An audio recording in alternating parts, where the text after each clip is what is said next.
Hello, my name is Scott Brewer, and I'm a graduate student at the University of South Carolina. My poster is about East Slavic parallels to the West Germanic gemination. I believe that the gemination that has been seen in the East Slavic languages, Ukrainian and Belarusian, parallels that seen in the pre-literary period of the West Germanic languages. And the same basic phonological environment triggers both, namely a short vowel followed by a consonant, then a resonant, and then another vowel. In both groups, the same consonant, the trill, resists gemination. In East Slavic, all products are phonologically palatalized, whereas no modern West Germanic language exhibits this phonological characteristic. However, if palatalization was the trigger in West Germanic gemination, we can find attestation of an intermediate stage in Old Saxon, where the glide was retained into the literary period. All other West Germanic languages, however, lost it. Russian and Gothic can serve as examples of the phonological status quo ante Slavic and Germanic, respectively. The presence of parallel behaviors in East Slavic and West Germanic lends credence to the theory that palatalization was the proximate cause of West Germanic gemination. The absence of palatalization in any modern Germanic language can be attributed to its lack of phonological salience in the family.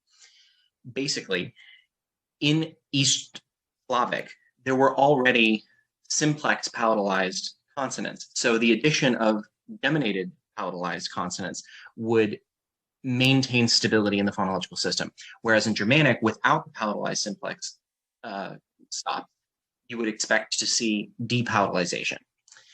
East Slavic gemination's independence from the placement of stress casts doubt on the idea that the West Germanic gemination was a consequence of Germanic initial stress. I look forward to speaking with anybody who is interested in the Zoom rooms, and I hope you all have a wonderful day. Thank you.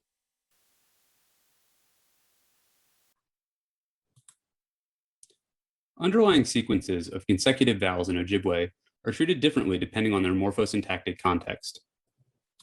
Between roots and suffixes, hiatus is resolved by deletion. In contrast, hiatus is tolerated between higher heads and the following roots. Finally, hiatus is typically prevented by epenthesis between the pronominal prefix and following material. Prior analyses have attributed this to syntactic phases, such that hiatus is allowed across phase boundaries, but resolved by deletion within a phase, and cases of epenthesis are conditioned by a post-syntactic readjustment rule called phonological merger. The present work seeks to rationalize these generalizations, in particular the locus of epenthesis, in the phonology per se, using prosodic hierarchy theory. Under this analysis, the differing hiatus resolution strategies reflect faithfulness to the edge syllables in phonological phrases, phi phrases. Deletion occurs within phi phrases, but hiatus is allowed across phi boundaries due to an anti-deletion constraint max phi edge that protects this position. Epenthesis is a further reflex of positional strengthening that occurs specifically at the onset of a maximal phi, due to the activity of high-ranked markedness constraint onset phi max. Epenthesis also occurs in some cases where a faithful mapping from XPs to phis would not predict a maximal phi edge. This analysis proposes that syntax prosody markedness constraints, in particular strong start, promote rebracketing in these cases, creating the correct configuration for epenthesis.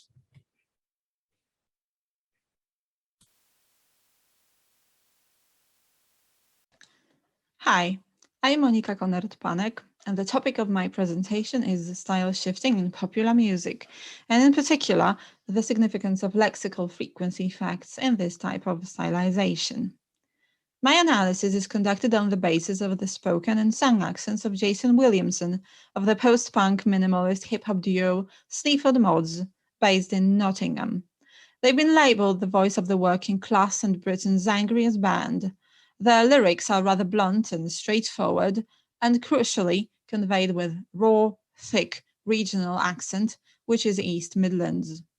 They are aware of the significance of this choice and, in general, the power of one's natural voice, even more so considering the north-south divide and the stigmatization of some northern phonetic features. My research material covers northern working class features, in particular age dropping, I5 secluded, deep cuts, rough, deep nuts. but I have also noticed a salient Cockney feature associated with punk rock, namely face lowering. You fall fast in, avoid the pain, which is used variably with regular realization. Death waits for every man. My aims were twofold. First, to check whether highly frequent words prove to be the best carriers of style. Second, to compare speaking and singing modes to check the extent of the potential stylization and the patterns involved in staged performance as opposed to mundane, everyday performance. Thank you for your attention. I look forward to seeing you during the poster session. Goodbye. Early Germanic languages had an allophonic distinction between onset and coda nasals. I examined that allophony and argue that coda nasals were marked with the vocalic feature low. Here are three developments supporting that claim. The first is Northwest Germanic a umlaut, which shifted u to o before a non-high vowel in a following syllable. In 1a, for instance, the u in the Germanic word for horse was followed by a non-high vowel. That produced a mid-vowel in the Northwest Germanic stem and its reflexes. The examples in 2 show a umlaut being blocked by an intervening coda nasal. In 2a, for example, a high back vowel is retained in the Northwest Germanic stem and its reflexes. Adopting an element theory-like representation of mid-vowels, which are high and low, a umlaut is analyzed as the regressive spreading of the feature low to produce a high and low mid-vowel. If coda nasals are marked with the feature low, the blocking of a umlaut falls out from the no crossing constraint. The next change is Proto-Germanic prenasal raising, which shifted e to e before a coda nasal. The examples in 3 show Proto-Germanic words with a high front vowel and their reflexes that correspond to forms in other Indo-European languages with a retained mid-vowel. Analytically, the contiguous low features produced by a mid-vowel and coda nasal is resolved when the mid-vowel deletes its lowness feature, resulting in a high vowel. The final change is Old Norse lowering, which shifted Proto-Germanic high vowels to mid-vowels before a coda nasal or uvular fricative. Therefore, Old Norse forms have mid-vowels, where Proto-Germanic and other Germanic languages have high vowels. In my analysis, coda nasals and uvular sounds pattern as low sounds, whereby lowering results from regressive feature spreading. In conclusion, these analyses suggest that high sonority nasals can license a vocalic feature like low. Thanks for listening. Here are some selected references.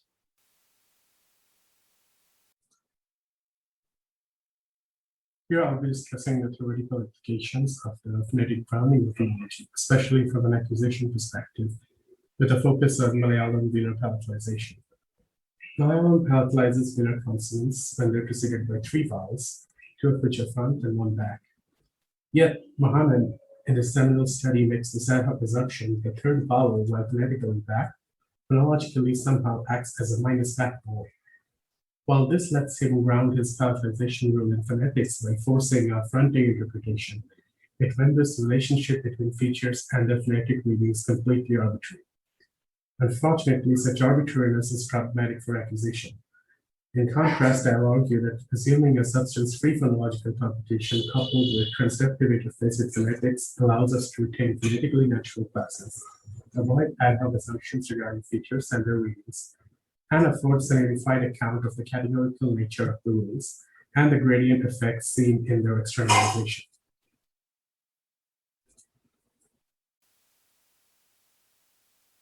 Hi. Comparative reconstruction allows us to see into the past and discover information not available in the material record. However, not all reconstructions are equally convincing. This one is clearly not as convincing as the last one, and probably needs more data. And this one may be unconvincing even if more data is given. And so reconstructions lie on a spectrum, from the trivial to the preposterous. Yet the evaluation of reconstruction is incredibly informal and highly subjective, and generally, no quantitative arguments are employed. To be clear, quantitative arguments have been used in historical linguistics either by comparing words pairwise through some sort of phonological distance measure, or by computing the number of shared cognates between languages. However, these methods are orthogonal to comparative reconstruction itself, which most agree is still the gold standard. So we're back to square one. I propose defining a reconstruction size derived from the number of changes needed. Note that these need not necessarily be phonological changes. We can use this value, say n, as a sort of distance between the mother and daughter language. We can then imagine the set of all possible word lists. Among these is the daughter word list, distance n away from the mother, but other word lists may be equally as far. In fact, we can define a subset of all word lists which are as close to the mother as the daughter. This proportion measure is the probability that a randomly chosen word list is as easily derivable from the mother as the daughter was. The smaller this value, the less likely it is that the similarities between the mother and daughter are due to chance. This measure can be used to evaluate reconstructions in isolation. It can also be used to compare relatedness in language families, as I've been doing for the Oceanic family. In fact, because we're evaluating the reconstruction and not the data, the measure can be used to compare competing reconstructions for the same dataset. We can also explore how various factors affect this measure. For example, here's a chart showing that languages with more possible words have a lower chance of being matched randomly and therefore require less evidence. Thank you. Hello, my name is Andrea, and today I'll be talking about a gradient morphophonological vowel fronting process in Serbian noun inflection. I investigated the effect of stem final consonant, stem final vowel, and a specific morpheme and suffix initial vowels in noun inflection paradigms in Serbian. To do that, I conducted a corpus study, and the observed frequencies were fed into a maxent analysis that accounts for the variation. Fronting happens after fronting consonants in Serbian. This is not a natural class. This is a disjunctively defined class. You're a fronting consonant if you're either posterior coronal or affricate. In terms of constraint-based grammars, this is easily captured by something like star FCO. This is a constraint that would penalize the fully faithful candidate. However, on top of vowel fronting, there's also OCP. So vowel fronting is blocked if the stem final vowel is A. This is captured by something like star AA, which is a constraint that favors fully faithful candidates. However, there is also a morpheme-specific effect for stems that end in the agentive suffix tel. For that, we need a version of star FCO, a morpheme-specific version that targets only these kinds of stems. This would have to be ranked really high in terms of producing the correct result. This theory correctly accounts for 98.43% of the corpus data. This is good, but there is variation. Maxent models of grammar do really well with accounting for these kinds of variations. So here in bold, you can see the predicted probabilities for non-FC final stems, for FC final stems, for FC final stems that hit A as the stem final vowel, and for tel final stems. This is the meat of the analysis. However, there are further reasons for variability that I would love to discuss with anyone who might be interested. Feel free to let me know if you have any questions. Thank you for your time. This poster is about Southern Tzotzil, a Mayan language of Mexico.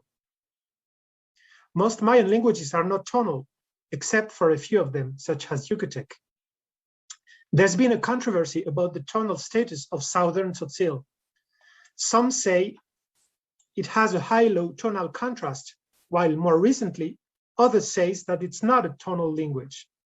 In this study, we show new phonetic evidence that confirms the contrastive tones in this language, and we explain why they may be elusive. Namely, we show that Tzotzil tones interact with phrasal intonation in a way that neutralizes them in some contexts, in particular, in isolated words and at the end of intonational phrases. But once the appropriate contexts are established, tones show up very clearly. We also argue that the metrical structure of words is relevant. In many cases, superficial tones can be explained through the stressed versus unstressed status of the syllable. This leads us to conclude that lexical tone in Southern Tzotzil concerns only the initial syllable of words, with a privative opposition, low tone versus the absence of tone, whereas high tone is just a manifestation of stress.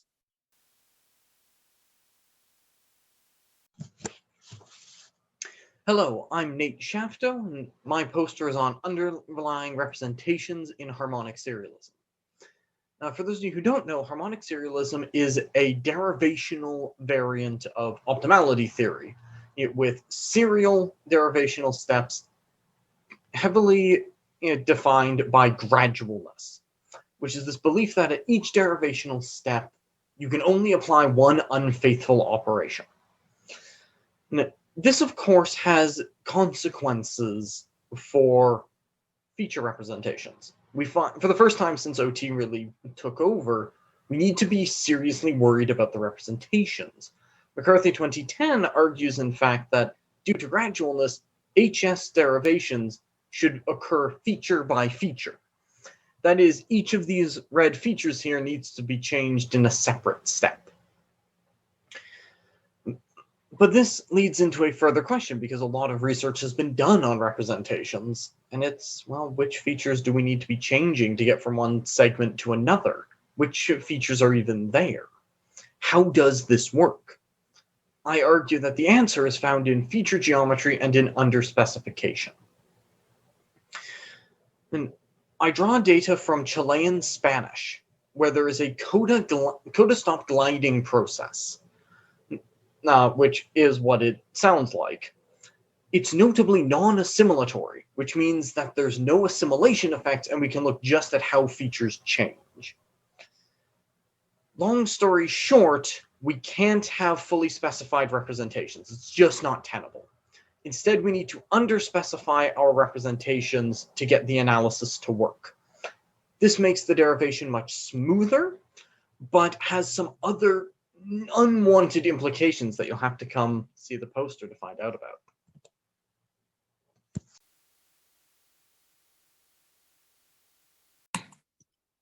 We argue for a novel theory which solves persistent problems in tonal morphophonology, one of them being interstratal conspiracies, which can be illustrated with the famous example of OCP resolutions in Shona, where we can see that at the word level, an OCP problem is resolved by a fusion of the two adjacent high tones, but at the phrase level, the same problem is resolved by a deletion of the second high tone. So we have an instance where the same marked structure is resolved differently in different morphological contexts within the same language. And the novel harmonic layer theory predicts interstratal conspiracies like those from a single phonological grammar for every language. If we assume, for one, that linguistic elements have a certain activity that can result in gradient constraint violations, and if we assume a stratal model where tones can get incrementally stronger or weaker in every stratum, which means that they can react different to identical problems in different domains because they have different activity. In our Shona example, we would hence assume that constraint interaction ensures that all high tones decay, get weaker at every stratum, both at the word and at the phrase level. They lose a certain amount of activity. And this means that the same phonological grammar predicts fusion at the word level because max has a higher weight than uniformity. But at the phrase level, we now predict deletion because the tone is so weak that the gradient max violation is not enough to preserve it. This novel theory, where tones can get incrementally stronger or weaker, solves persistent problems in both optimization and cyclicity research within tonal morphophonology, interstratal conspiracies just being one of them. And more importantly, it makes testable empirical predictions about possible phonological behavior within and across strata.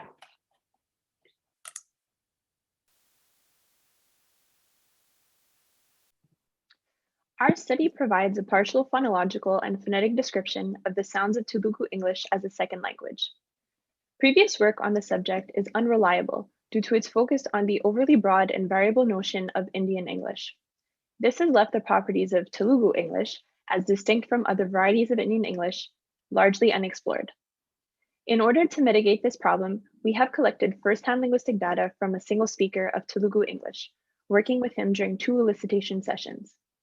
Our study provides the first spectrographic analysis of Telugu English vowels, as well as a description of their acoustic spaces, demonstrating that all vowels except all and e are more central in Telugu English than in general American English.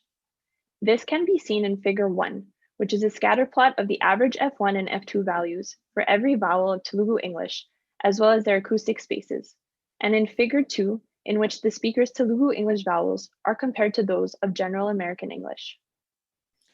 As you can see in Table 1, we also provide a distributional analysis of the consonants of Telugu English, particularly focusing on some long-standing issues in the study of Indian English, such as the representation and realization of liquids, word final obstruent phenomena, and the allophones of w. So, for example, previous research on Indian English failed to provide a principle that governs the exact distribution of the allophones of w. However, by combining the I-language perspective and linguistic fieldwork, we have managed to solve this long-standing puzzle. Our results show that w is consistently realized as labiodental v before front vowels and as labial velar w elsewhere. We argue that some of these relevant patterns have remained undiscovered so far because of the widespread practice in the study of Indian English of conflating the English pronunciations of many millions of speakers spread across many dialects from many different language families.